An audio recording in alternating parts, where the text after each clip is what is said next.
do our best and answer some questions for you. Vom aloca o sesiune de câteva minute pentru a răspunde cât se poate mai bine întrebărilor. Just a couple of previous announcements. Doar câteva anunțuri așa de început. I do not pretend to have all the answers. Nu pretind că am răspunsuri la toate întrebările. We'll do our best to share what we know, but there's a lot we don't know. Vom face tot ce putem mai bine să spunem tot ceea ce știm, însă sunt multe lucruri pe care nu le știm. Every Sunday night, Pastor Ross and I do an international radio program. Fiecare duminică seara, eu și pastorul Ross răspundem unei sesiuni de întrebări. To answer Bible questions. Întrebări venite la nivel internațional, întrebări biblice. And sometimes we have to tell people we don't know the answer. Noi trebuie să le spunem oamenilor că nu avem răspunsul la întrebarea respectivă.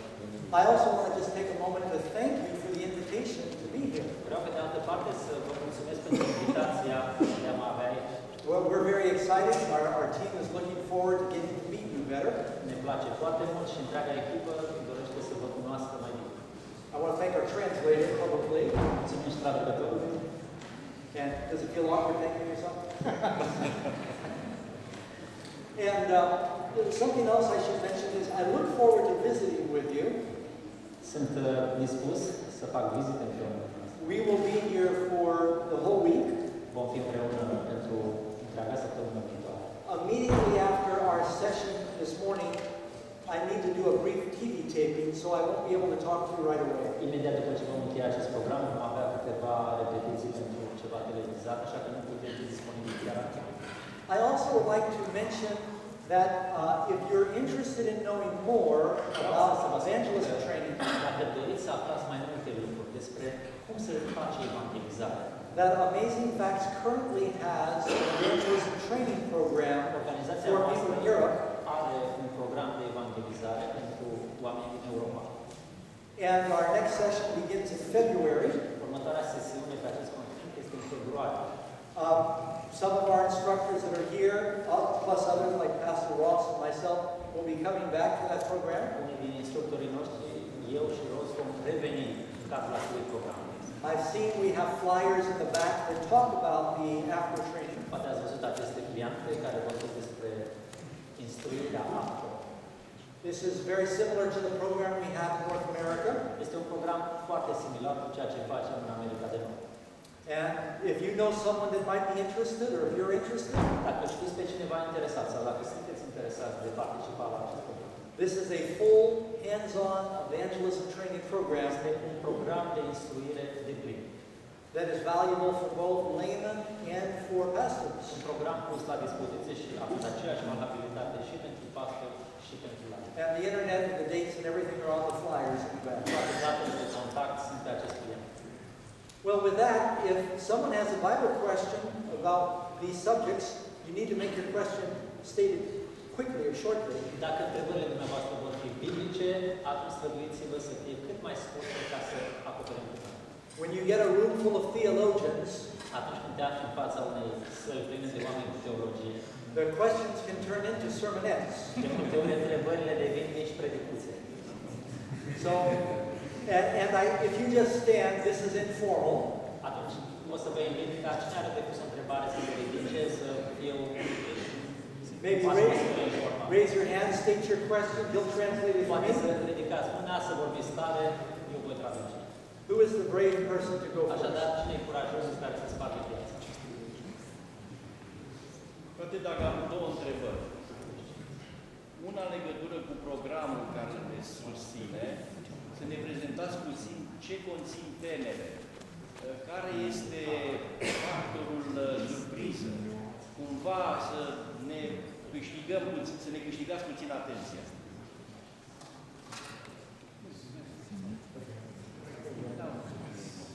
A doua întrebare. Pentru mine, experiența din asta însemna foarte mult. Cel mai bogat om din peșteră este din cărțile pe care le-am folosit în evangelizare. A prins foarte bine la tineret. Mai aveți entuziasm de atunci?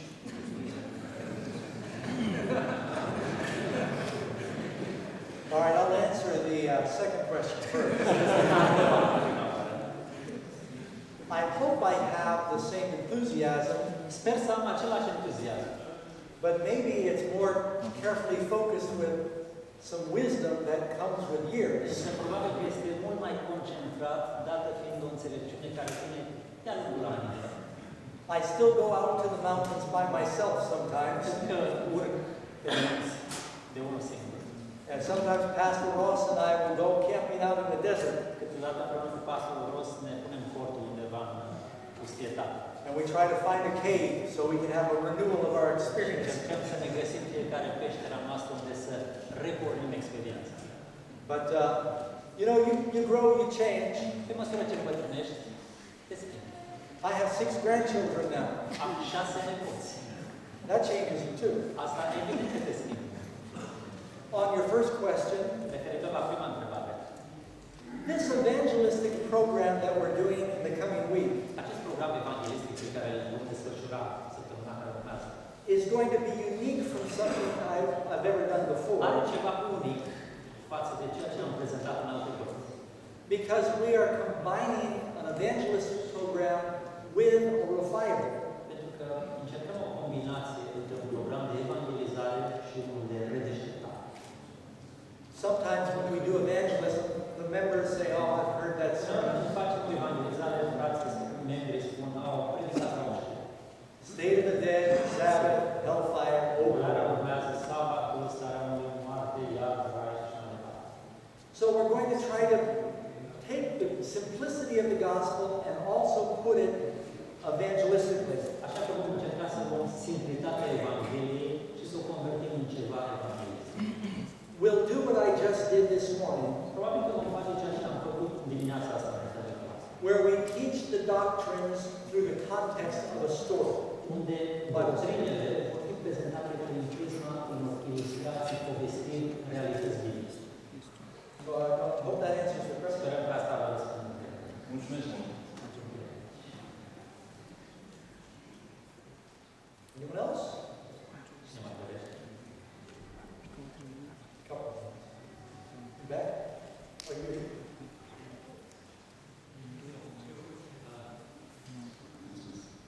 Eu nu am o întrebare. Doar o precizare. Chiar dacă nu să ne ridicăm la înălțimea așteptărilor dânsului,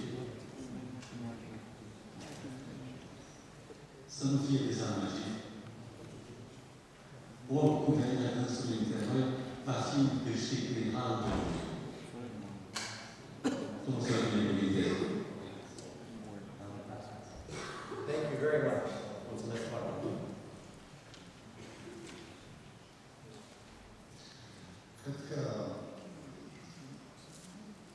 unul dintre lucrurile care a fost succes în misiunea noastră ca biserică este a avea o identitate clară, bine definită. Cum poate un pastor să ajute la păstrarea acestei identități? În mare.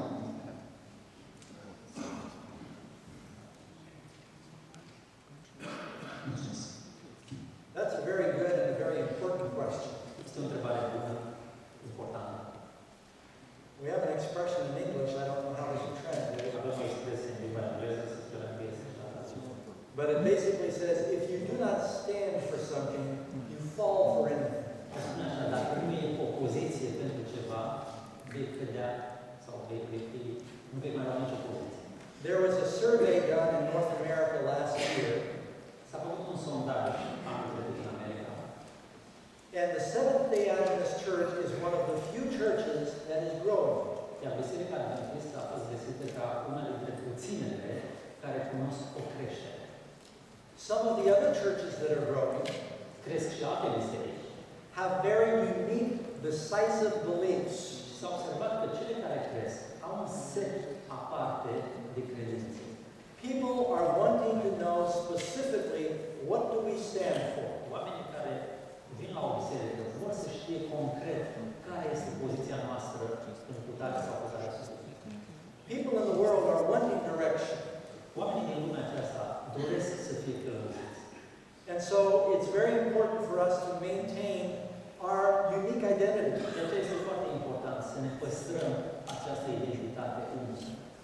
Whenever Israel lost their history, Ori de câte ori Israel s-a îndepărtat de istoria lui, they would begin to become like the nations au around them. început să devină ca popoarele din jurul lor. And so we must continue to look at our foundation. De aceea este nevoie să privim mereu și mereu la temelia credinței noastre. Because the Adventist church was built with a very strong foundation. Pentru că Biserica Adventistă a fost construită pe o temelie foarte simplă. I'm not a Seventh-day Adventist because it's the most popular church, Nu am devenit adventist cu gândul că este biserica cea mai populară din lume. or because we've got the best buildings or the best music. Sau pentru că am avea cele mai bune clădiri sau cea mai bună muzică. There are some other churches that have better things than these. Sunt multe alte biserici care ne întrec în astfel de lucruri.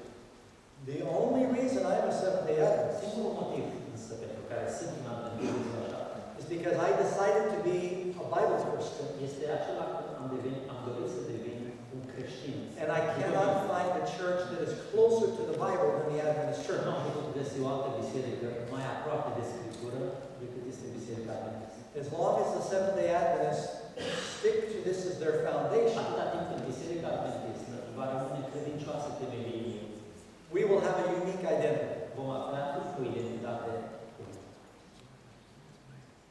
Did that make sense? Are sens? Whenever I try to answer a question through translation, there's more chance of it getting mixed up. Ori de câte ori întrebările și răspunsurile vin din mijlocirea unui traducător, s-ar putea ca anumite sensuri să se piardă. I'm trying to read your faces, but the Romanian people would make good poker players. Încerc să vă citesc fețele în secret, dar zic că nu și jucători de poker. I can't tell what you need. Nu pot să spun ce mă trece prin minte. Not that I'm recommending poker. Asta înseamnă că recomand privat să faci poker. Another question? O altă întrebare?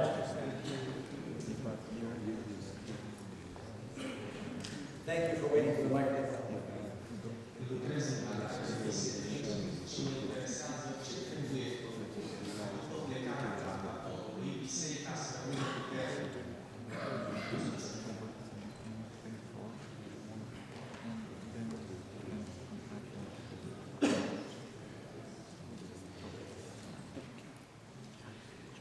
Church planting is a long-time commitment. Plantarea de biserici înseamnă un angajament pe termen lung. You need to think in years and not months or weeks. Ar trebui ca planurile și gândirea să fie pe ani, nu pe luni sau pe săptămâni.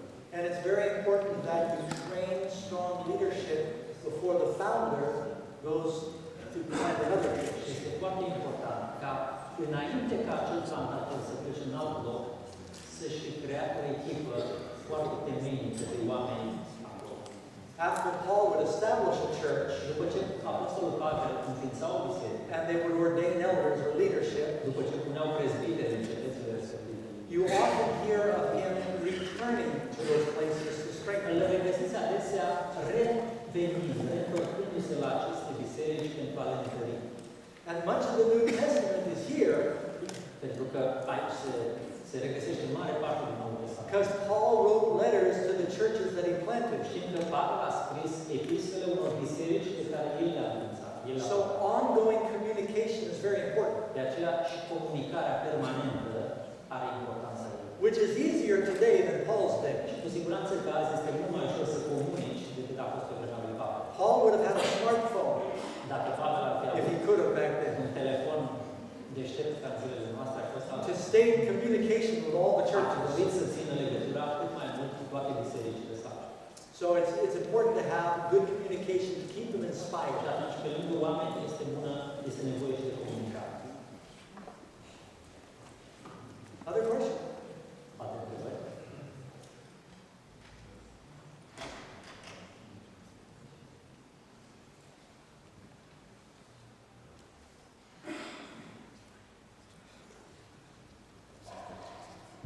You want to know the most popular question we get on the radio programs? Știți care este cea mai des întâlnită întrebare cu care ne confruntăm la radio? One of the questions is, who did King marry? Una dintre cele mai des întâlnite este cu cine s-a însurat Cain? It said he came to his wife. Pentru că Where'd she spune come Biblie from? că și-a luat nevastă. De unde? The other question is they want to know who are these sons of God that married the daughters of men. Apoi este cine sunt fiii lui Dumnezeu din Geneza 6 care s-au căsătorit cu fiicele oamenilor. And then the other most popular question again is about marriage and divorce. Este despre căsătorie și divorț. But I won't be answering that question Nu se today. răspund la acest rar. No other questions about evangelism or Nu mai aveți întrebări despre evangelizare? okay. Then we can wrap it up if there's no one else has a question. Atunci, suntem gata de zi. It's going to hurt my feelings, but I'll get over it. M-ați răbit, dar o să trec peste asta. All right, that's good. What do we do now? Have a closing prayer? Any final announcements? Dacă mai sunt ceva anunțuri de încheiere sau... Would you like me to sing a song? No, I don't sing. But that'll end the meeting. Voi cânta, dar nu cânta. Thank you very much.